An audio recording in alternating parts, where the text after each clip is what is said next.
Hello my friend, mumeze mutu no munsi rero kwagarutse ku kibazo benshi muri kutubaza ngo mwaribagiwe kode ya MOMO Pay. Wabigenza ate, wabikora ate, bikorwa gute, bigenda bite? Nagarutse rero ngo mbibere cyurakaza akanyenyeri 182 akanyenyeri 8 akanyenyeri 2 urwego ushyire kuri kode yawe wibagiweho kode ya MOMO Pay. Niba ari simukadi ngeni ya 2 nibagiweho kode ya MOMO Pay. Abantu benshi mwari gukomeza mubinyandikira, twakoze video ya mbere abantu ntimwabimenya ntimwamenye uko bikorwa.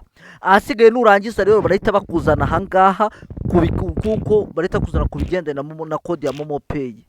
Wowe rero ukundira ububikore cyangwa ukundira ububigenze urahita uza wowe ukandire 7 wemeze. Ukimara gukanda 7 rero barahita bakugeza hangaha.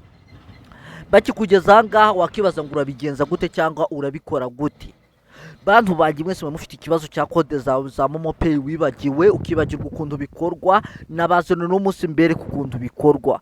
Hano rero urahita ubona ahantu handitse ngo kureba kode yanjye ya MOMO Pay. Sinzi niba wahabo, urahita ubyemeza. Asigaye ugere hano ngabakoze ngo ushyiramo umubare wawe wibanga, urawushyiramo usigaye wite wemeza, bahita bakwereka kode ya MOMO Pay.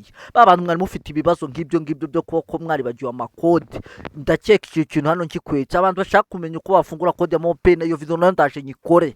Ciao turabakunda cyane, mwibuke gukanda subscribe kugira tujye tubana 5 kuri 5.